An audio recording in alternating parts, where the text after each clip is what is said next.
December 9th, 1942.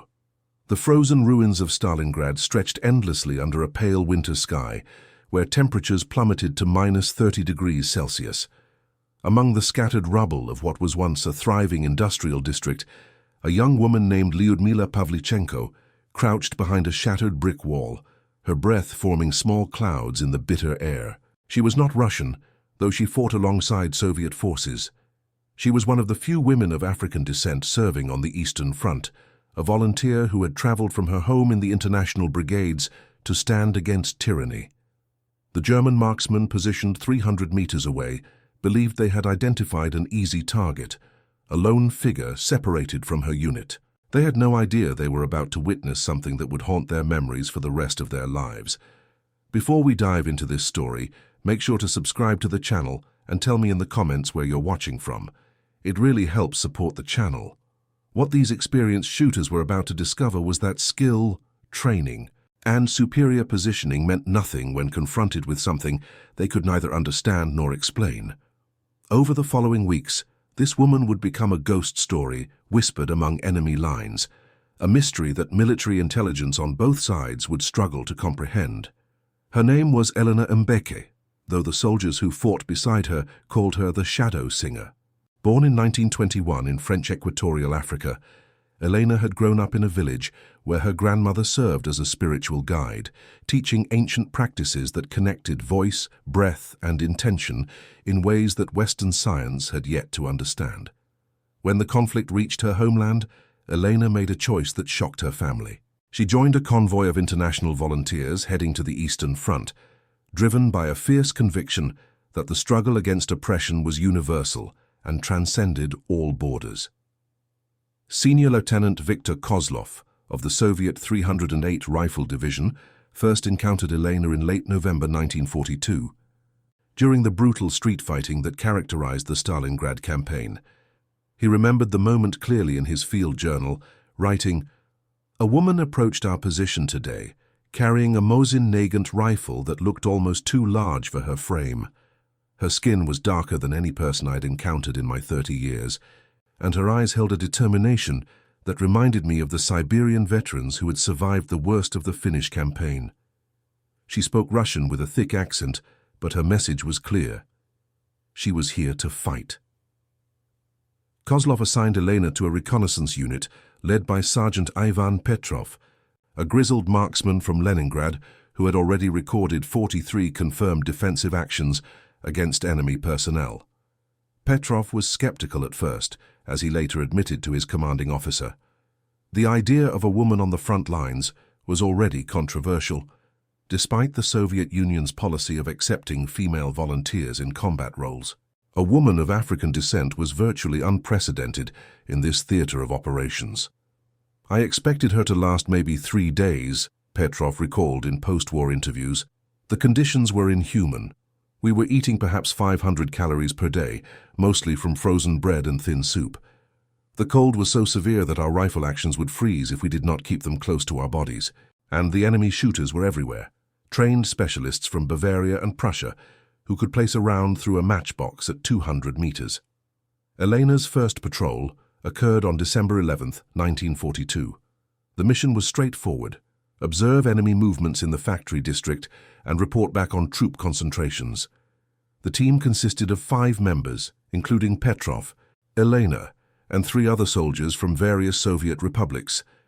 They moved through the ruins in the pre-dawn darkness, when the temperature dropped to its lowest point, and even the sounds of distant artillery seemed muffled by the frozen air.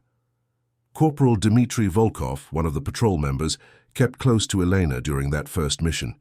He noted something unusual almost immediately. She was humming, he later told military investigators. Not loudly but constantly, a low sound almost below normal hearing range. When I asked her about it, she smiled and said it was a prayer from her grandmother. She said it kept her centered, kept her aware of her surroundings. I thought it was superstition, the kind of thing soldiers adopt when they are far from home and frightened.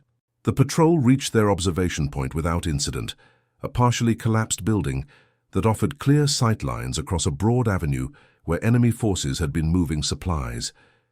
They settled in to wait, knowing that dawn would bring increased activity. The German forces controlling the opposite side of the district typically began their movements around 6 in the morning, taking advantage of the weak winter sunlight to navigate the treacherous terrain. At approximately 5:45, as the sky began to lighten from black to deep grey, Elena suddenly stopped humming. Petrov noticed the change immediately. The silence felt heavy, oppressive, as if the air pressure had shifted. Elena raised her hand in the signal for danger, then pointed toward a ruined building 400 meters to their northeast. She could not possibly have seen anything, Petrov wrote in his report. The visibility was perhaps 50 meters at most in the dim light, yet she was absolutely certain. 3 heartbeats later, we heard the distinctive sound of boots on rubble. A German patrol, 6 strong, moving directly toward our position. The Soviet patrol withdrew immediately, using a pre-planned escape route that led through a series of connected cellars. They reached friendly lines without contact, but the incident left Petrov deeply curious. How had Elena detected the enemy patrol when none of his experienced soldiers had noticed anything unusual? Over the following week, similar incidents occurred with increasing frequency. Elena would suddenly tense during patrols, her humming would cease, and moments later the team would discover enemy forces exactly where she had indicated. Her accuracy was uncanny, her timing perfect. By December 18th, she had helped the unit avoid 3 potential engagements that would have resulted in casualties. Then came the incident that transformed Elena from a curious oddity into a genuine mystery. On December 20th, 1942, the reconnaissance unit received orders to eliminate a particularly troublesome enemy observation post. German marksmen operating from a reinforced position in a grain elevator had been making movement across a crucial supply route nearly impossible. Soviet forces were losing approximately 15 soldiers per day to precise fire from this single location. The mission was assigned to Petrov's unit, with Elena volunteering to take the primary shooting position. Kozlov was hesitant, but Petrov argued in her favor. She had proven herself reliable, he later explained, and frankly, we were running out of experienced personnel. The casualty rates were staggering. If she was willing to attempt the mission, we had little choice but to let her try. The plan was simple in concept, but extraordinarily dangerous in execution. Elena would approach to within 300 meters of the enemy position, using the cover of a pre-dawn fog that meteorologists predicted would roll in from the Volga River. She would have approximately 20 minutes to acquire her target before the fog lifted, and she became vulnerable to counterfire. Private Alexei Sokolov, assigned as Elena's spotter for the mission, accompanied her into position. His account of what happened next became one of the most detailed records of Elena's unique methodology. We reached the firing position at 4:30 in the morning, Sokolov reported. The fog was thick, exactly as predicted. Visibility was less than 10 meters. Elena settled into a prone position behind a low wall of rubble and began assembling her shooting rest. Then she started humming again, but this time it was different. Sokolov described the sound as deeper than her usual vocalization, with a rhythmic quality that reminded him of traditional Russian Orthodox chanting, though the melody was completely foreign to him. The sound seemed to resonate in his chest, making his heart rate slow despite the adrenaline of the situation. It was calming, he said, which made no sense given where we were and what we were about to do. As the fog began to thin around 5:15, Elena's humming grew more complex. Sokolov reported hearing what sounded like multiple voices, though he knew logically that only Elena was vocalizing. It was as if she was harmonizing with herself, he explained, creating layers of sound that should not have been possible from a single person. The first rays of sunlight broke through the fog at 5:28. Elena had clear sight of the grain elevator, approximately 280 meters distant. Through his optical equipment, Sokolov could see movement in the enemy position. At least 2 marksmen were visible, and likely more were concealed behind the reinforced walls. Elena took her first shot at 5:32. The report of the Mosin Nagant was sharp and clear in the cold air. Sokolov watched through his optics, expecting to see the impact. Instead, the round struck the concrete wall approximately 3 meters to the left of the visible enemy shooter. A clear miss. The German marksman reacted immediately, Sokolov reported. He acquired our position and returned fire within seconds. I heard the round pass overhead, perhaps half a meter above us. It should have been a direct hit based on our muzzle flash, but somehow he had miscalculated our exact location. Elena fired again, her humming never ceasing. Another miss, this time striking 2 meters to the right of the target. The German marksman fired back, and again the return fire was inaccurate, impacting the rubble 5 meters from their position. This exchange continued for nearly 12 minutes. Elena fired 17 rounds, and according to Sokolov's careful observation, not a single round came close to striking an enemy combatant. Similarly, the German marksman fired approximately 30 rounds, and none came closer than 3 meters to the Soviet position. It made no sense, Sokolov said. Both sides were highly skilled. The range was moderate, and the conditions were favorable for accurate shooting. Yet we could not hit them and they could not hit us. It was as if some invisible force was deflecting every round by just enough to ensure no impact. Then, at 5:44, Elena stopped humming. The silence was immediate and absolute. She took a breath, aimed carefully, and fired her 18th round. Through his optics, Sokolov watched the German marksman fall back from his position, clearly struck. Elena immediately shifted her aim and fired again. A second target dropped from view. 3 more shots, Sokolov reported. 3 more targets disabled. As soon as she stopped humming, her accuracy was perfect. 5 rounds, 5 hits. The enemy position went silent. They withdrew successfully, reaching Soviet lines by 6:15. The debrief with Kozlov lasted nearly 2 hours. The senior lieutenant was fascinated and deeply confused. "Explain to me again," he said repeatedly. "You missed 17 consecutive shots, then suddenly achieved perfect accuracy. What changed?" Elena's response, recorded in Kozlov's journal, was simple and matter-of-fact. "I was not trying to hit them during the first part of the engagement," she explained. "I was singing a protection prayer my grandmother taught me. The prayer creates confusion in the minds of those who wish harm. They see but cannot target accurately. They aim but cannot strike true.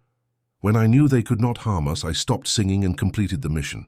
Kozlov was a dedicated communist, trained in materialist philosophy, and skeptical of anything that could not be explained through scientific reasoning. Yet he could not dismiss what had happened. "The evidence is documented," he wrote. 30 enemy rounds, none closer than 3 meters to our position. 17 friendly rounds, all near misses that should have been direct hits given the shooter's demonstrated skill. Then 5 consecutive hits, once the vocalization ceased. I have no explanation that fits within my understanding of combat operations. The story spread rapidly through Soviet lines. Within days, soldiers from other units were requesting transfers to Petrov's reconnaissance group, hoping to serve alongside the shadow singer. The political officers initially tried to suppress the accounts, worried that superstitious thinking would undermine the materialist ideology that formed the foundation of Soviet military culture. However, the results were undeniable. Commissar Boris Yermakov arrived at the unit on December 23, 1942, sent by divisional headquarters to investigate what he called irrational beliefs spreading among the troops. Yermakov was a dedicated party member, 34 years old, who had studied philosophy at Moscow State University before the conflict began. He believed firmly in the power of scientific socialism and viewed any hint of religious or supernatural thinking as dangerous counter-revolutionary ideology. His first meeting with Elena was tense. "You are spreading superstition among Soviet soldiers," he accused her. "You claim to have magical powers that protect you from enemy fire. This is exactly the kind of mystical thinking that keeps people enslaved to ignorance and oppression. We are building a new world based on reason and science, not ancient superstitions brought from primitive cultures." Elena listened calmly to his criticism, then responded in her accented Russian, "Comrade Commissar, I do not claim to have magic. I practice techniques my grandmother taught me, techniques that have been refined over many generations. Whether you call it magic or psychology or acoustics does not matter to me. What matters is that it works. I am alive, my comrades are alive, and we are achieving our mission objectives with minimal casualties. Is that not what the Soviet Union needs right now? Yermakov was not satisfied. I will observe your next operation personally, he declared. I will document exactly what occurs and I will report the truth to headquarters. If you are simply a skilled soldier who happens to vocalize while fighting, that is acceptable. If you are promoting irrational beliefs that undermine our ideological foundation, that is a serious problem. The opportunity for Yermakov's observation came 2 days later, on December 25th. Intelligence had identified an enemy command post in a partially intact office building approximately 800 meters from Soviet lines. The post was defended by at least 6 well-positioned marksmen and a machine gun team. Destroying the position would allow Soviet forces to advance their lines by nearly 200 meters, securing a crucial intersection that controlled access to supply routes. Elena volunteered to lead the reconnaissance element, with Yermakov accompanying as an observer. Sergeant Petrov tried to dissuade the commissar, arguing that his presence would complicate an already dangerous mission. But Yermakov insisted. I must see the truth with my own eyes, he said firmly. The team moved out at dawn, 6 soldiers plus Elena and Yermakov. The temperature was minus 28 degrees Celsius, with light snow falling that reduced visibility to approximately 300 meters. They approached through a series of connected trenches and rubble-filled streets, moving slowly to avoid detection. When they reached the final covered position before the open ground leading to the enemy post, Elena began her vocalization. Yermakov, crouching beside her, felt the sound resonating in his chest. It was unlike any sound he had encountered, simultaneously soothing and unsettling. He noticed that his heart rate, which had been elevated from the tension of the approach, began to slow and steady. "What exactly are you doing?" he whispered to her. "I am preparing," Elena replied softly. "I am centering myself, connecting with the protection that has been granted to me, and creating a field of confusion that will affect anyone who tries to harm us. You may not believe in it, Comrade Commissar, but I would ask you to keep an open mind and observe what happens." The assault began at 6:15. Elena moved into the open, walking steadily toward the enemy position. She was completely exposed, visible against the snow-covered rubble. Yermakov watched from cover, his binoculars focused on both Elena and the enemy building. He saw muzzle flashes from at least 4 positions. He heard the crack of rounds passing through the air. Yet Elena continued walking, her humming clearly audible despite the sound of gunfire. Yermakov documented every shot he could observe. The first round struck the ground 2 meters to Elena's left. The second hit a pile of rubble 3 meters to her right. The third passed overhead, at least a meter too high. Round after round was fired, and round after round missed. The pattern was consistent. Every shot came close enough to demonstrate that the enemy marksman had identified the target. But no shot was accurate enough to strike home. Then Elena stopped walking. She dropped to a kneeling position, raised her rifle, and fired 5 times in rapid succession. Yermakov saw 3 figures fall from the enemy position. The other defensive positions went silent. Elena stood, resumed her humming, and walked back to Soviet lines without hurrying. The entire engagement had lasted 7 minutes. Elena had been under fire from multiple skilled marksmen at moderate range for the majority of that time. She had not been hit. She had successfully completed the reconnaissance, identified the enemy positions, and neutralized 3 threats. The remaining enemy forces had withdrawn rather than continue the engagement. Yermakov was shaken. That evening he sat in the command bunker, writing his report by candlelight.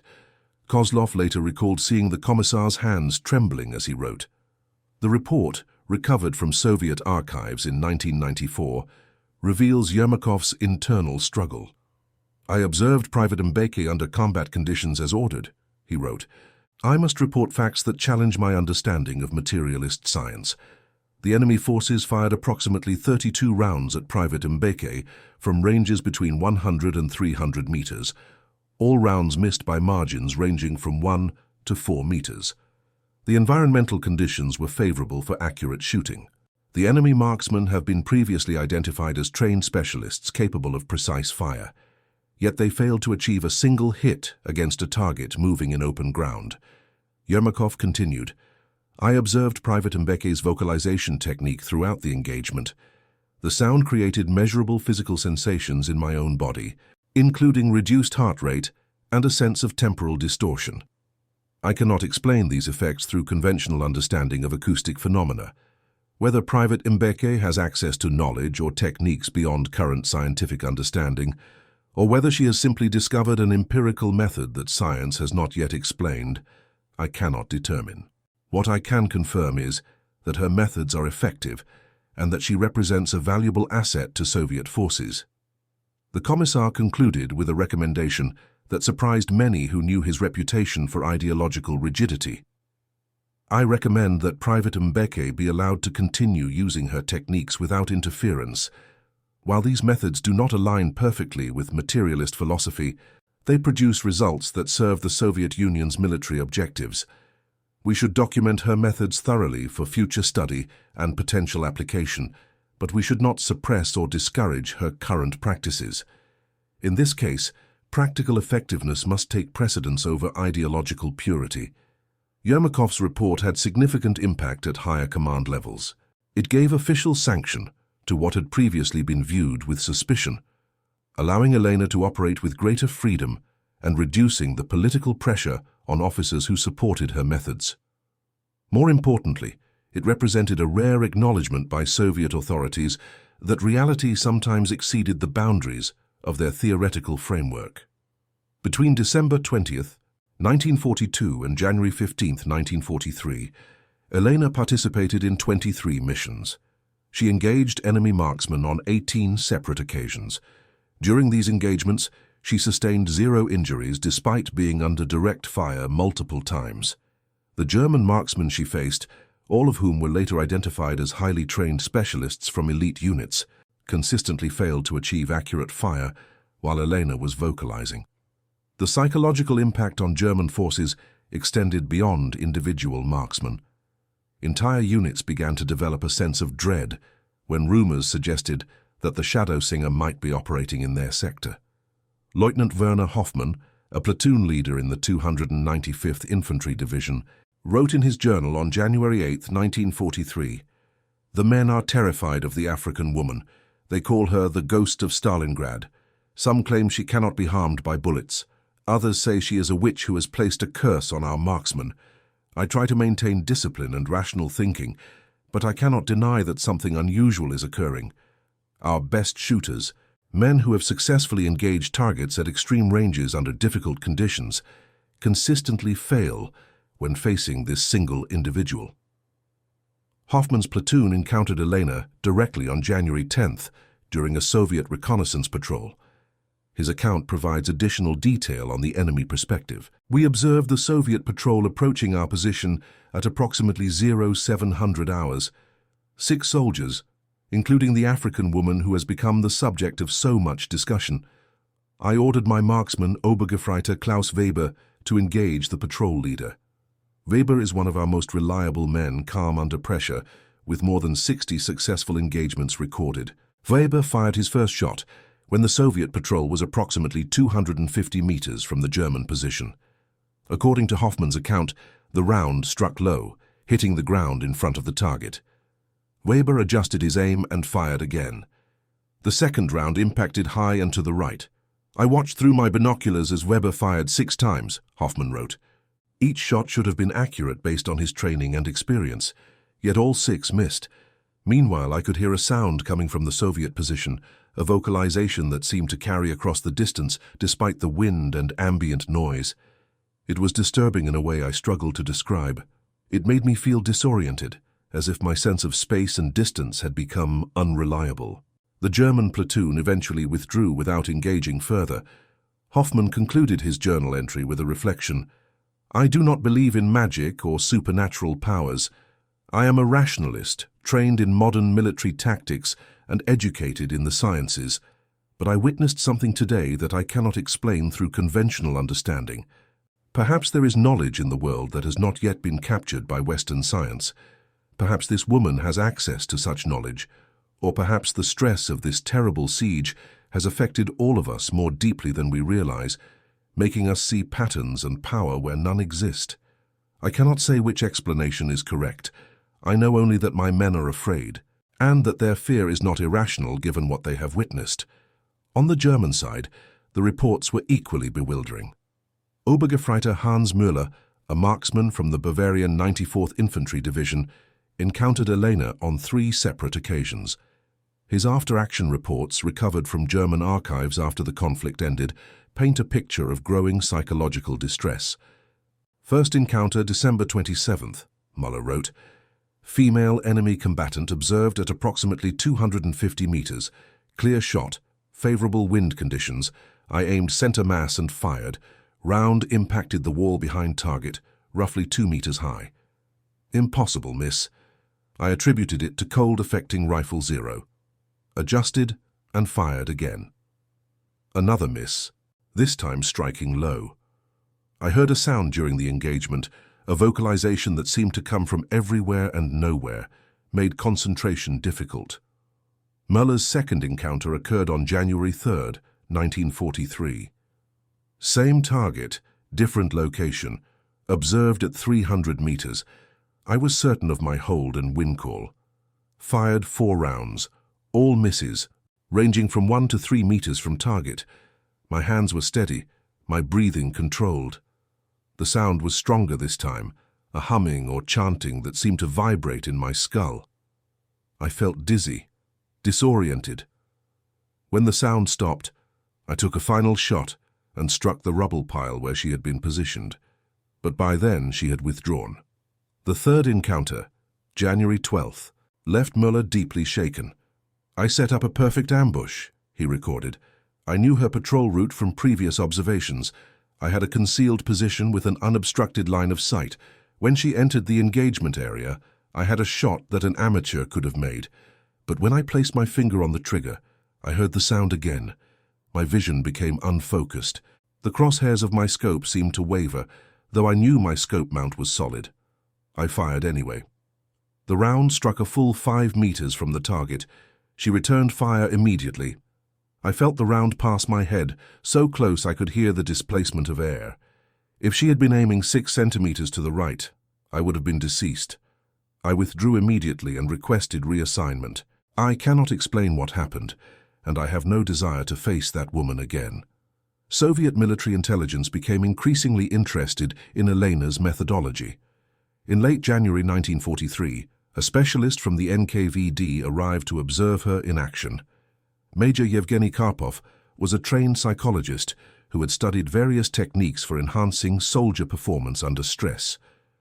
He was skeptical of supernatural explanations, but willing to investigate anything that might provide a tactical advantage. Karpov spent 3 weeks embedded with Petrov's unit, observing Elena during both training and combat operations.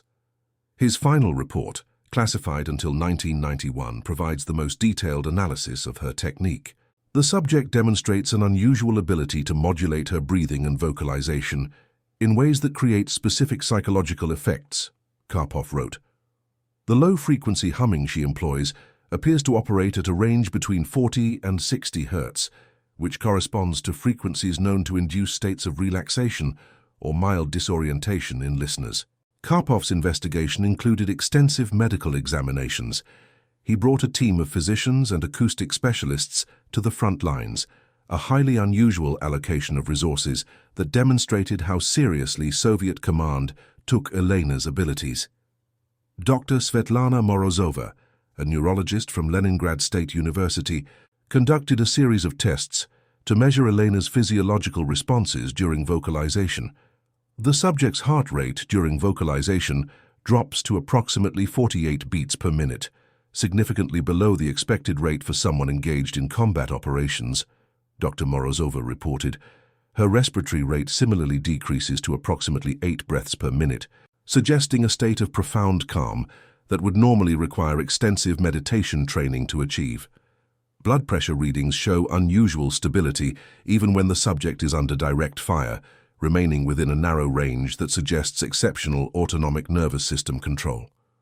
The medical team also examined Elena's vocal cords using a portable laryngoscope, a cutting-edge piece of equipment that had only recently become available to military medicine. The subject's vocal anatomy appears normal, Dr. Morozova noted. However, She demonstrates an extraordinary ability to control the shape of her vocal tract, creating resonant chambers that amplify specific frequencies while dampening others. This level of control is similar to what we observe in professional opera singers who have trained for decades. The subject reports that she has practiced these techniques since childhood, which may explain her exceptional skill. Karpov also conducted psychological testing with both Elena and the soldiers who fought alongside her.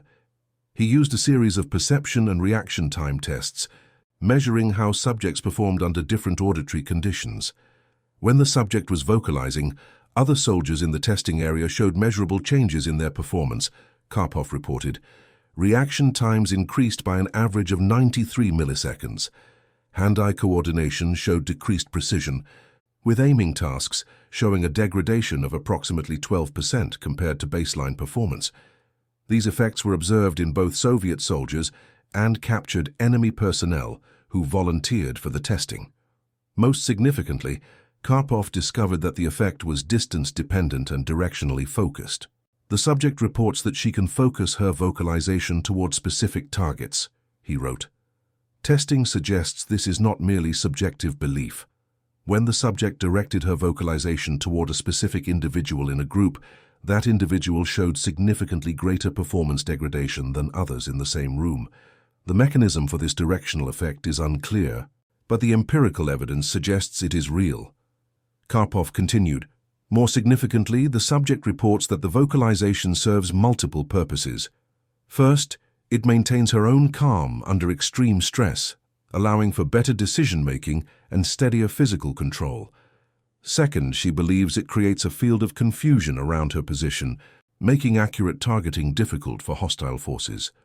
While I cannot confirm the second effect through any known scientific mechanism, the empirical evidence suggests that something unusual is occurring. The Major conducted a series of tests, including having Elena vocalize while Soviet soldiers attempted to throw objects at designated targets. The results were inconclusive but suggestive, he noted. Subjects reported difficulty concentrating and experienced a subjective sense that their aim was less reliable while the vocalization was occurring. Whether this represents a genuine physical phenomenon or a psychological effect remains uncertain. However, the consistency of the results across multiple trials and the measurable changes in physiological parameters suggest that the effect is not purely imaginary. One particularly revealing test involved blindfolded subjects throwing projectiles at sound-producing targets. When Elena was vocalizing behind one target and a simple metronome was placed behind another, subjects showed significantly reduced accuracy when targeting the vocalization compared to the metronome. This suggests that the vocalization creates a perceptual disruption that affects spatial localization, Karpov noted. Subjects could hear the source of the sound, but their ability to accurately judge its position in space was impaired. Karpov concluded his report with a recommendation.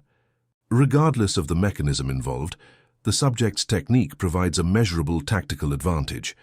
She should be allowed to continue operating as she sees fit, and we should explore whether similar techniques can be taught to other personnel. However, I advise caution in publicizing these methods, as they may be dismissed as superstition and could undermine the scientific principles we seek to uphold. Additionally, initial attempts to train other soldiers in these techniques have shown limited success, suggesting that the subject possesses either innate abilities or training beginning from such an early age that replication in adult soldiers may not be practical. The scientific investigation of Elena's abilities raised as many questions as it answered. While Karpov and his team could document the effects of her vocalization, they could not fully explain how those effects were produced or why Elena seemed uniquely capable of mastering the technique.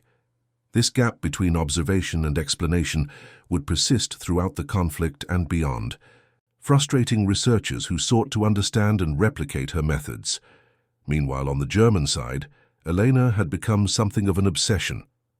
Intelligence officers collected reports from multiple units describing encounters with a female combatant of African descent whose presence seemed to correlate with inexplicable failures in marksmanship. Some officers dismissed these accounts as the delusional thinking of stressed soldiers. Others took them more seriously. Hauptmann Friedrich Steiner, an intelligence analyst assigned to Army Group B, compiled a comprehensive file on the reports. "We have documentation from 17 separate incidents involving this individual," he wrote in a February 1943 memo. "In each case, highly trained marksmen report unusual difficulties in achieving accurate fire. The common factor in all reports is an auditory phenomenon described as humming, chanting, or singing. While I am reluctant to attribute supernatural powers to enemy combatants, I cannot ignore the pattern. At minimum, this individual has discovered a psychological technique that disrupts our soldiers' confidence and concentration." Steiner recommended that if Elena's position could be identified, it should be engaged with indirect fire rather than direct marksmanship. "Do not attempt to engage this target with precision shooters," he advised. "Use artillery or mortar fire to neutralize the position from a distance where psychological factors are less relevant." This recommendation was never officially implemented, but it speaks to the level of concern Elena's activities generated among enemy forces. She had become more than a skilled combatant. She was a psychological weapon whose very presence could undermine the confidence of opposing troops. The peak of Elena's impact came in mid-February 1943, during the final phase of the Stalingrad campaign. German forces were collapsing, surrounded by Soviet units, and facing catastrophic shortages of food, ammunition, and medical supplies. Yet even in these desperate circumstances, marksmen continued to function, trying to slow the Soviet advance and protect the remaining pockets of resistance. Elena's unit was assigned to clear a series of buildings in the industrial district, a mission that would normally involve significant casualties due to the difficulty of detecting concealed shooters in the rubble. Lieutenant Colonel Dmitry Antonov, who commanded the operation, later described his decision to utilize Elena's unique abilities. "We knew there were at least a dozen enemy marksmen in the target area," Antonov explained in his memoir. "Standard tactics would have required us to use overwhelming fire support, essentially destroying every building until we were certain all threats were eliminated. However, Private Mbeke proposed an alternative approach. She would move through the district ahead of the main force, vocalizing to create confusion among enemy shooters while identifying their positions. Other team members would then neutralize the threats once they were located. It was an audacious plan that placed Elena at enormous risk. If her technique failed, she would be exposed to multiple hostile shooters with no immediate support." Antonov approved the mission only after Elena insisted repeatedly that she understood the danger and was confident in her abilities. The operation began at dawn on February 16, 1943. Elena moved slowly through the ruins, her humming clearly audible to the Soviet forces following 200 meters behind. She was deliberately making herself visible, drawing fire to reveal enemy positions. Corporal Mikhail Fedorov, part of the trailing force, recorded his observations. "We watched her walk through what should have been a killing zone. Enemy fire came from multiple positions, at least 8 separate shooters. We could see the impacts around her, rounds striking the rubble and walls, but nothing hit her. It was like watching someone walk through a rainstorm without getting wet. The rounds just kept missing, always by a small margin, but consistently missing." Elena identified 12 enemy positions during the 2-hour operation. Each time she located a shooter, she would stop, point toward the position, and wait for covering fire from the trailing Soviet force. Once the position was suppressed, she would resume her movement. By 10 in the morning, the district was secure, and Soviet forces had taken control with only 3 casualties, none of them serious. Antonov was amazed. "We had estimated we would lose 30 to 50 soldiers clearing that district," he said. "Instead, we lost none and sustained only minor injuries. Private Mbeke walked through concentrated fire from elite marksmen and emerged without a scratch. I do not understand how it is possible, but I saw it with my own eyes." The German survivors of that operation provided their own accounts. Unteroffizier Klaus Weber, captured later that day, described his experience to Soviet interrogators. "I had a clear shot at the African woman at least 5 times. I'm not a poor shooter. I was trained at the military academy, and I have completed many missions successfully. But every time I fired at her, something went wrong. My sight picture would blur, or I would feel suddenly dizzy, or my hand would twitch at the moment of trigger press, and all the while I could hear her singing. It got into my head, made it hard to think clearly. When she pointed at my position and I saw Soviet soldiers moving to flank me, I decided to surrender. I knew I could not stop her, and I saw no point in dying for a battle that was already lost. By late February 1943, the Stalingrad campaign was effectively over. German forces surrendered, marking a turning point in the entire conflict. Elena had survived one of the most brutal urban battles in human history without sustaining a single combat injury. Her technique, whatever its true nature, had proven remarkably effective. The question of how Elena's vocalization worked remained unanswered. Soviet scientists who later studied the phenomenon proposed several theories. Some suggested that the low-frequency sound created subtle vibrations that affected the inner ear, disrupting the vestibular system and making precise motor control more difficult. Others argued that the effect was entirely psychological, that Elena's confidence and unusual appearance created doubt in enemy soldiers' minds, leading to subconscious hesitation that degraded their performance. Dr. Anatoly Volkov, a physicist who examined the acoustic properties of Elena's vocalizations in 1945, offered another perspective. The human voice can produce frequencies that resonate with natural frequencies of the human body. If these frequencies are precisely controlled, they could theoretically create interference patterns that affect neural processing. Whether Private Mbeke consciously controlled these frequencies or simply intuited the correct vocalization through cultural practice, I cannot say, but the effect appears to be real, even if we do not fully understand the mechanism. Elena herself remained modest about her abilities. In the few interviews she gave after the conflict, she consistently attributed her survival to her grandmother's teachings and to divine protection. "My grandmother taught me that sound is sacred," she explained. "The universe was created through sound, and sound can shape reality if you understand how to use it properly. The prayer I sing is not magic. It is simply a way of aligning myself with natural forces that most people do not perceive. When I sing, I am asking for protection, and I am creating confusion in the minds of those who wish me harm. It is both a spiritual practice and a practical tool."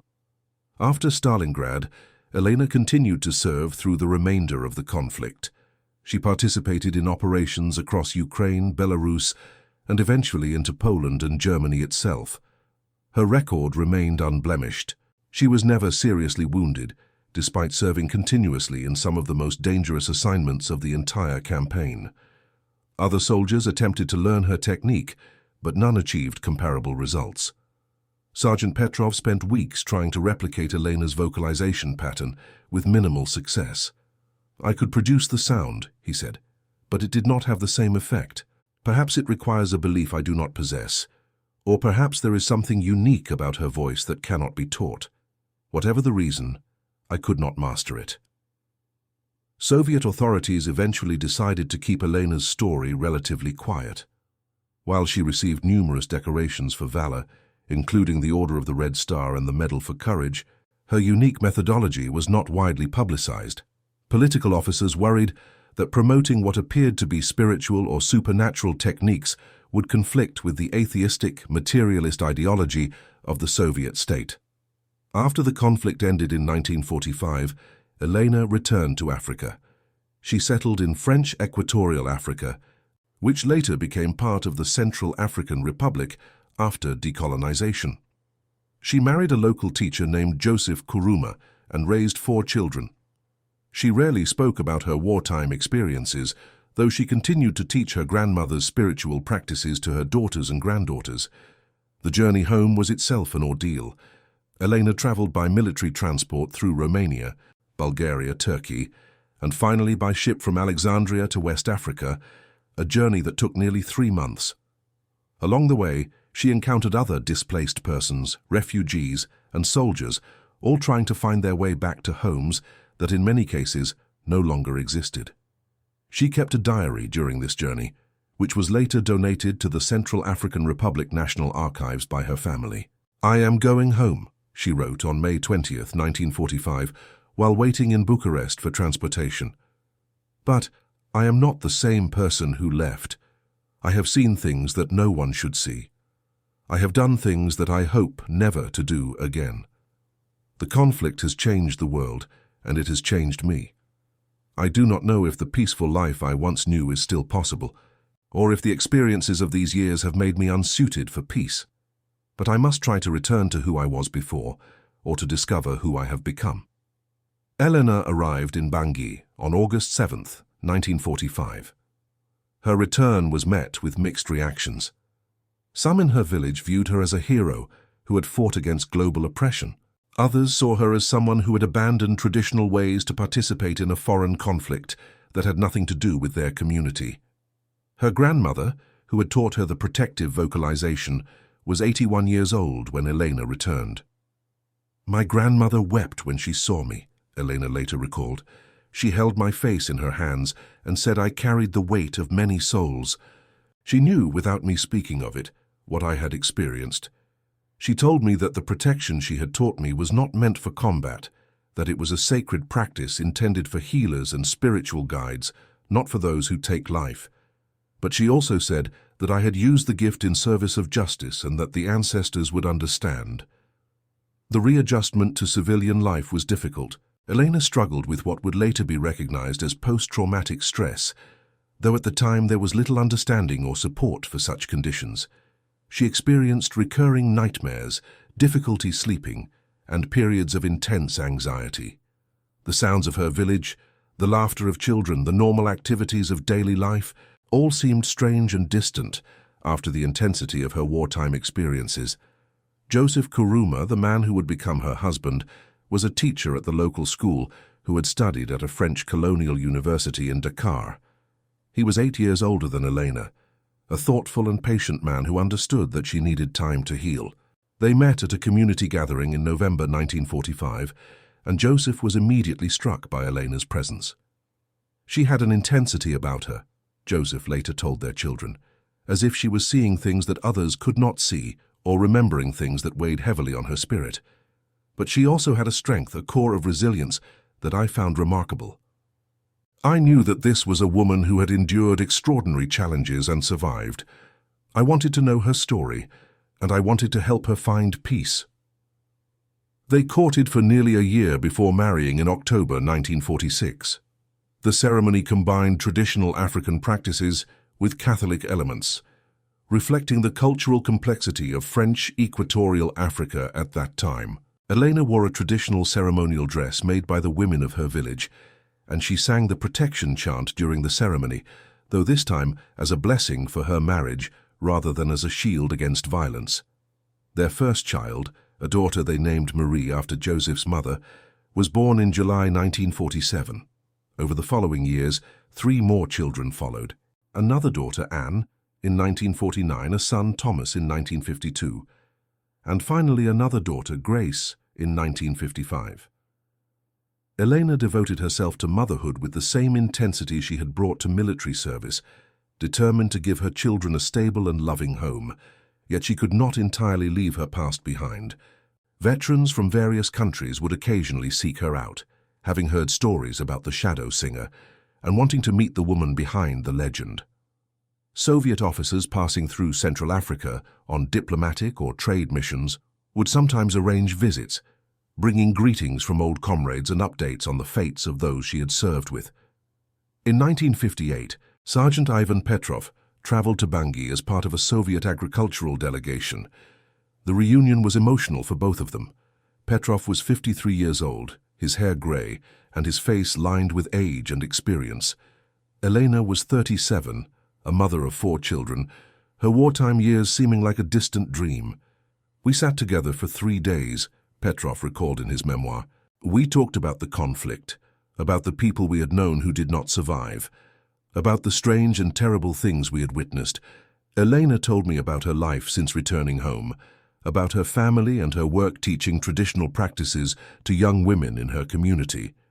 I told her about the Soviet Union's reconstruction, about the changes that had occurred since the conflict ended, about mutual friends and comrades." On the final day of his visit, Petrov asked Elena to demonstrate her vocalization one more time. They walked to a quiet clearing outside the village, away from curious ears. Elena closed her eyes, took a deep breath, and began to sing the protection chant. Petrov felt the familiar resonance in his chest, the sense of temporal distortion, the strange calm that had been so distinctive during their wartime missions together. "It was exactly as I remembered," he wrote. "The sound seemed to come from everywhere and nowhere. It created a space of stillness and safety, even though we were merely standing in an empty field. When she finished, I thanked her for allowing me to hear it one final time.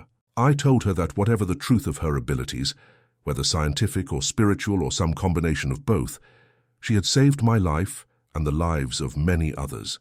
For that, I would be eternally grateful." In 1978, a Soviet journalist named Irina Pavlova tracked Elena down for a retrospective article on women who had served in combat roles. By then, Elena was 57 years old and living in a small village near Bangui. Pavlova spent 3 days interviewing her, trying to understand the mystery that had baffled military analysts for decades. "The hardest part was not the danger," Elena told Pavlova. "The hardest part was being so far from home in a land where everything was foreign to me. I was cold in a way I had never experienced before. The food was strange, the language was difficult, and the people looked at me as if I were a creature from another world. But I knew why I was there.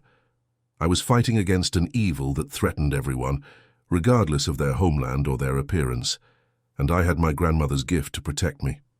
Pavlova asked the question that everyone wanted answered. "Do you believe your singing actually protected you, or was it simply confidence that made you a better soldier?" Elena smiled. "I believe both things are true," she said. "My singing protected me because I believed it would protect me, and because there are forces in this world that respond to faith and intention. But also, my singing kept me calm and focused, which made me more effective as a combatant. The spiritual and the practical are not separate things. They are two aspects of the same reality." German veterans who survived the Eastern Front and later learned about Elena's story had mixed reactions. Some dismissed the accounts as Soviet propaganda or as the exaggerations of traumatized soldiers. Others were more thoughtful. Hans Müller, the Bavarian marksman who had encountered Elena 3 times, was tracked down by a researcher in 1982. By then, he was 64 years old and working as a carpenter in Munich. "I do not know if her singing had genuine power," Müller said, "but I know that I could not hit her, despite being one of the best marksmen in my unit. I know that the sound she made disturbed me in ways I still do not fully understand. Perhaps it was psychological. Perhaps it was something more. All I can tell you is that after my 3rd encounter with her, I knew I did not want to face her again. There was something about her presence that made me feel as if I was fighting against something larger than a single soldier. Call it superstition if you wish, but that is how I felt." The phenomenon of Elena's protective vocalization has never been fully explained by conventional science. Acoustic researchers have noted that certain frequencies can indeed create disorientation and affect motor control, particularly if the listener is already under stress. Psychologists have documented the power of expectation and belief in shaping combat performance, but whether Elena's technique represented a genuine manipulation of physical forces or simply an extraordinary application of psychological principles remains an open question. What is undeniable is the historical record. Elena Mbeke served for 2 years and 4 months on the Eastern Front, participating in hundreds of combat operations.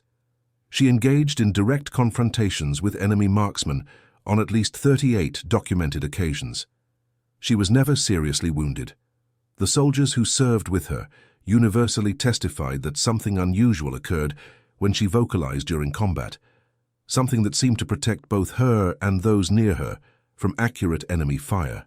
In 2003, a team of anthropologists and historians from the University of Paris traveled to the Central African Republic to document the spiritual practices of Elena's village. They discovered that the vocalization technique Elena had used was part of a centuries-old tradition, passed down through generations of women who served as spiritual guides and healers. The practice was called Ngoma ya Lindele, which roughly translates to the drum of protection. Practitioners believed that specific patterns of sound could create a barrier between the singer and harmful intentions, essentially making the singer difficult to target or harm. Dr. Marie-Claire Dubois, who led the research team, wrote, "What we discovered was a sophisticated understanding of the relationship between sound, consciousness, and physical effect. These practitioners do not view their techniques as supernatural. They view them as natural applications of principles that Western science is only beginning to understand." The fact that one of their practitioners used these techniques successfully in modern combat is extraordinary, but from their perspective, it is simply a demonstration of what they have always known to be true. Elena Mbeke died in 2009 at the age of 88. Her passing was noted in a brief obituary in a local Central African Republic newspaper, with no mention of her remarkable wartime service. The journalist who wrote the obituary was unaware that the elderly woman he was writing about had once been a legend whispered among soldiers in the frozen ruins of Stalingrad. However, Elena's story did not die with her. In 2012, a Russian filmmaker named Konstantin Petrov, grandson of Sergeant Ivan Petrov, began researching his grandfather's wartime experiences. He discovered the journals and after-action reports that documented Elena's service and decided to create a documentary about her life.